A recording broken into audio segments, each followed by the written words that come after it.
வணக்கம். முக்கியமான ஒரு அறிவிப்பு இன்னைக்கு என்ன அப்படின்னு பார்த்தீங்கன்னா 2 விஷயம் இருக்கு. ஒண்ணு தமிழக மக்கள் எல்லாருக்குமே ஒரு முக்கியமான அறிவிப்பு.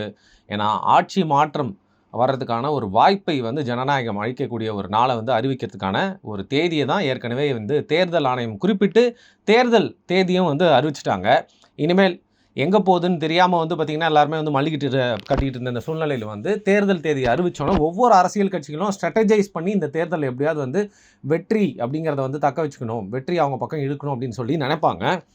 ஸோ இன்னையிலேருந்து பார்த்தீங்கன்னா, முக்கியமான விஷயம் என்ன அப்படின்னா, தேர்தல் ஆணையத்துக்கிட்ட நிறைய கட்டுப்பாடுகள் போயிரும்.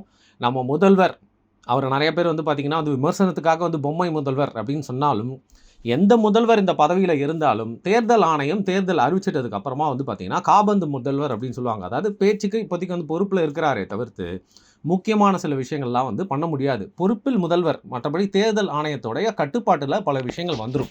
அப்படிங்கிற இந்த சூழ்நிலை தான் பார்த்தீங்கன்னா, ஒரு முக்கியமான விஷயம் நம்ம காதுகள சேர்ந்தது. சவுக்கு சங்கர் இவர் குறித்து நம்ம நிறைய விஷயங்கள் பேசியிருக்கோம், விமர்சிச்சிருக்கோம். சில நேரத்தில அவருக்கு அநீதி நடந்தா சப்போர்ட் பண்ணியிருக்கோம். நையாண்டியம் பண்ணி சில வீடியோஸ்லாம் போட்டிருக்கோம். அப்படி இருக்கிற இந்த சூழ்நிலையில பார்த்தீங்கன்னா, நடுவுல ஒரு பெரிய கேப் அவருக்கு ஏற்பட்டுச்சு. அது ஏன்னு உங்களுக்கே தெரியும்.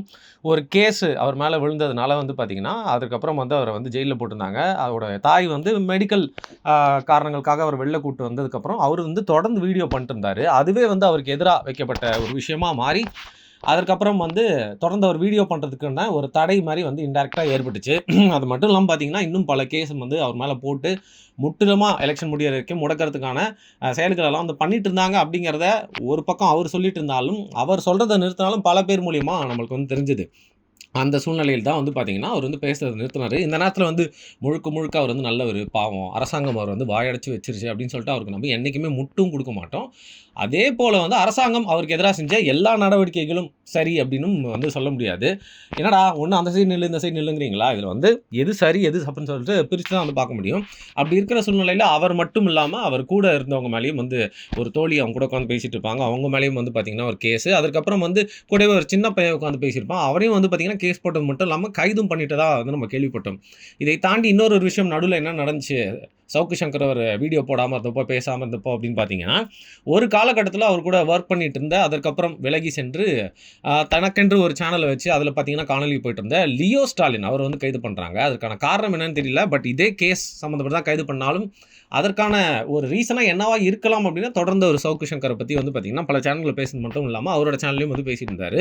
அவரு சவுக்கு சங்கர் கூட ஒரு காலகட்டத்தில டிராவல் பண்ணாரு அப்படிங்கிறனால, அந்த காணொளி அப்படிங்கிறது மக்கள் கிட்ட போய் ஈஸியா ரீச் ஆனது மட்டும் இல்லாம, தொடர்ந்து சவுக்கு சங்கர பேசுபொருளே வச்சிருக்காரு அப்படிங்கிறனால, அவர கைது பண்ணியிருக்கலாம் அப்படின்னு நம்ம நெனைச்சோம்.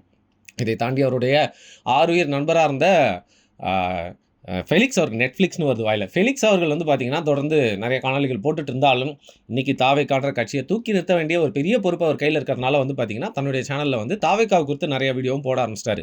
இந்த சூழ்நிலையில ஒரு காலகட்டத்தில யூடியூப்ல பிடிக்குதோ பிடிக்கலையோ அதிகமான வியூஸ் பார்த்தீங்கன்னா, பொலிட்டிக்கல் கான்டென்ட்க்கு போயிட்டு வந்த சவுக்கு சங்கருடைய வீடியோஸ் அப்படியே அப்ரப்ட்டா ஸ்டாப் ஆயி, அந்த பொலிட்டிக்கல் கான்டென்ட் அப்படிங்கிற சினாரியோல அவருடைய முகம் பார்த்தீங்கன்னா, கொஞ்சம் கொஞ்சமா தெரியாம போய், அதுக்கப்புறம் எங்கடா போனாரு அப்படிங்கிற கேள்வியும் கொஞ்சம் கம்மியாகும். அப்புறம் பேசுபொருளா இல்லாம பார்த்தீங்கன்னா, அதுக்கப்புறம் யாரா இருந்தாலும் மக்கள் மறந்துருவாங்க அப்படிங்கிறதுக்கு ஒரு சின்ன உதாரணம் தான். திருப்பி வந்தா உடனே கொண்டாடுவாங்க, அது வேற விஷயம். பட் வேற யாராவது அந்த இடத்த ரீப்ளேஸ் பண்ண ஒரு என்டர்டெயின்மெண்ட்டா எல்லாருமே பார்க்க ஆரம்பிச்சுருவாங்க. ஏன்னா ஒரு காலகட்டத்தில சவுக்கு சங்கர் விசில் ப்ளோவரா பார்த்தவங்க, ஒரு பாதிக்கு பாதி அவர் என்டர்டெய்னரா அவரோட இந்த சீசன்ல பார்க்க ஆரம்பிச்சுட்டாங்க. இந்த சூழ்நிலையில தான் பார்த்தீங்கன்னா, கட்டி ஆண்டுட்டு இருந்தாயா, காணாம போயிட்டேன் அப்படிங்கிற மாரி பார்த்தீங்கன்னா, ஒரு ரெகுலர் வீடியோஸ் இல்லாம அவர் இல்லாதது ஒரு பெரிய ஒரு எப்படி சொல்றது? ஒரு வெற்றிடத்தை ஏற்படுத்துச்சு அப்படின்னு சொல்லலாம். நான்லாம் சவுக்கு சங்கர் ஒரு வீடியோ சாப்பிட்றப்போ, அப்புறம் தூங்குறதுக்காக சில நேரங்கள்ல பார்த்தீங்கன்னா, சொல்ல முடியாத சில விஷயங்கள்லாம் பண்ணுறப்போ, நான் அவருடைய வீடியோ போட்டு கேட்கறது உண்டு. அவருடைய வாய்ஸ் இல்லாம என்னுடைய காலகட்டமே நகராது அப்படிங்கிற மாரி போயிட்டு இருந்த அந்த சூழ்நிலையில பட்டு நிறுத்திட்டாங்க. சரி யார் வீடியோ பார்க்குறதுன்னு பார்த்தா ஒரு யூடியூபர் முழுக்க முழுக்க குத்தகைக்கு எடுக்கப்பட்டு குத்தகைக்கு எடுக்குன்னு சொல்ல முடியாது. குத்தகைக்கு எடுக்கப்பட்டு ஒரே ஆள் மேலேயே வன்மத்த கக்கிட்டு இருந்தாரு. அதன் மூலியமா அவருக்கு தனிப்பட்ட ரீதியா நிறையா பார்த்தீங்கன்னா லாபம் வருது அப்படிங்கிறனால எல்லாருமே அவருடைய காணொளிய பார்த்தாலும் அது என்ன மேட்டர்ன்னு பின்னாடி தெரிஞ்சதுனால ஒதுங்கி போக வேண்டியிருந்துச்சு. சரி ரெட்பிக்ஸ் அவரோட வீடியோ பார்க்கலாம் பார்த்தா அவரும் அவருடைய டாட்டரும் டாடி விஜய் ஏன் பிஎம் ஆகல? நிச்சயமா லிசா நம்ம பார்த்தீங்கன்னா, அவர் பிஎம் ஆகறதுக்காக தான் நம்ம கேண்டிடேட்டா அவர போட்டோம். அவர் சிஎம் ஆகுறதுலாம் அவரோட கோலுக்கு ரொம்ப சின்னது அப்படிங்கிற முழுக்க முழுக்க டிவிகேக்காக பார்த்தீங்கன்னா, சர்க்கஸ் பண்ண ஆரம்பிச்சுட்டாரு. அதற்கப்புறம் சில பேர் வந்து பார்த்திங்கன்னா 1 மணி நேரம் வீடியோ பேசுகிறேன் அப்படிங்கிற பேரில் வந்து புரணி மட்டுமே பேசிகிட்டு இருந்தாங்க. என்னதான் வந்து நம்மளுக்கு சவுக்கு சங்கர் மேலே நிறையா விமர்சனம் இருந்தாலும் ஒரு கதையை வளைவு செழிவு நுழைவுகளுடன் சேர்ந்து வந்து பார்த்தீங்கன்னா அது அழகாக ஒரு 2 பொய் அதுக்கப்புறம் ஒரு 3 உண்மை அப்படிங்கிற மாதிரி ஒரு கலந்து ஒரு மிச்சரா தரத்தில் வந்து சவுக்கு சங்கர் அவர்கள் ஒரு நல்ல என்டர்டெய்னர் ஒரேட்டர் அப்படிங்கிறனால அவர் ரொம்ப யூடியூப்பில் வந்து மிஸ் பண்ணோம். சரி, இந்த சூழ்நிலை தான் என்ன பண்ணுறாரு, அவர் வந்து எங்கே போய் பதுங்கியிருக்காரு அப்படிங்கிற செய்தி வருது. எங்கடா அப்படின்னு கேட்டால் ரேணுகுண்டா ரெட்டி கிட்ட வந்து பார்த்தீங்கன்னா கஸ்டடியில் வந்து பதுங்குழியில் வந்து ஒதுங்கியிருக்காரு அப்படிங்கிற மாதிரி வந்து நம்மளுக்கு வந்து செய்திகள் வந்த வண்ணமாக இருந்துச்சு. அது மட்டும் இல்லாமல் கூட இருக்கவங்களும் பேசாமல் வந்து ஒதுங்கி இருக்கிறது தான் நல்லதுன்னு சொன்னதுனால அவங்களும் வந்து வீடியோ போட்டதை நிறுத்திட்டாங்க அப்படின்னு இருந்துச்சு. சரி, எப்போ தான் இதெல்லாம் சால்வ் ஆகும் அப்படிங்கிறப்ப இதுக்கான விடை நம்மளுக்கு ஏற்கனவே தெரியும். அவர் திரும்பவும் வரமாட்டார் அப்படின்லாம் இல்லை. தேர்தல் ஆணையம் தேர்தல் தேதி அறிவிச்சோன்னா வந்து தொடர்ந்து அவர் வந்து பேசுறதுக்கான வாய்ப்பு இருக்குது அப்படிங்கிற மாதிரி நம்ம யோசித்து வச்சுருந்தோம். இப்போ நம்மளுக்கு வரக்கூடிய தகவல் என்ன அப்படின்னு பார்த்தீங்கன்னா, ஆமாம், இப்போ வந்து தேர்தல் தேதி வந்து அறிவிக்கப்பட்டோன்னே தேர்தல் ஆணையத்தோட கட்டுப்பாட்டில் வந்தோடனே கொஞ்சம் ரெஸ்ட்ரிக்ஷன்ஸ்லாம் வந்து பார்த்திங்கன்னா கம்மியாக இருக்கும். அதுவும் ஆளும் அரசாங்கத்துக்கு எதிராக பேசக்கூடிய ரெஸ்ட்ரிக்ஷன்ஸ் வந்து கம்மியாகும், பிடி வந்து தளரும். இந்த சூழ்நிலையை பயன்படுத்தி கொண்டு வந்து பார்த்திங்கன்னா சவுக்கு சங்கர் வந்து வெளியில் வரலாம் அப்படிங்கிற ஒரு தகவல் நம்மளுக்கு வந்து சேர்ந்தது. நம்ம வந்து சும்மா சொல்கிறதுக்கு எதுவுமே இல்லாமல் பற்றி வந்து ஏதாவது ஒரு விஷயத்தை வந்து கட்டுக்கதையாவோ இல்லை காசிப்பாவோ சொல்லக்கூடாது.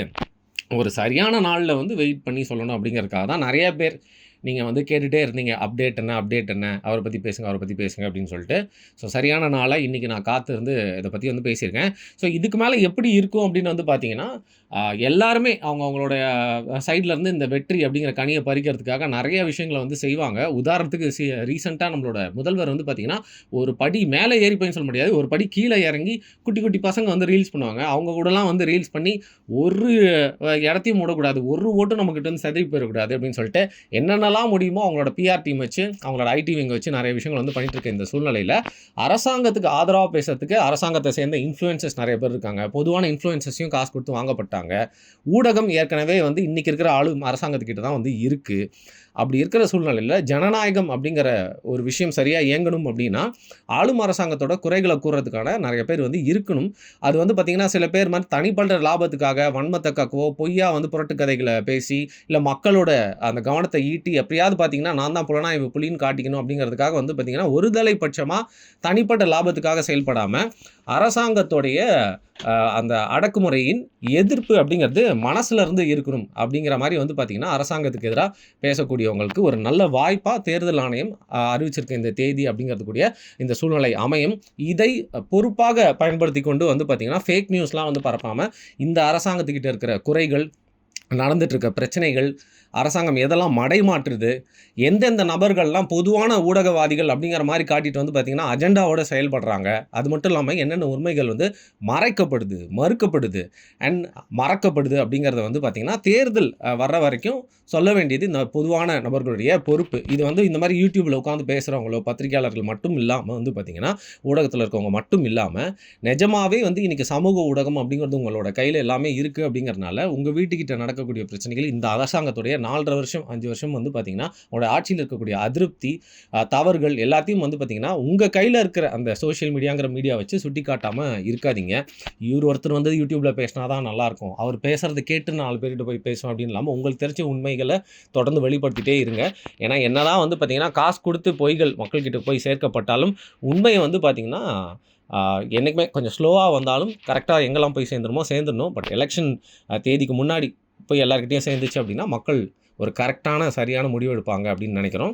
எனிவே இந்த அப்டேட்டுக்கு தாண்டி நம்மளுக்கு ஏதாவது இவரை பற்றி பேச வேண்டிய தேவை ஏற்பட்டால் ஃப்யூச்சரில் வேறு ஒரு காணொலியில் இவரை பற்றி நம்ம வந்து பேசலாம். மிக்க நன்றி.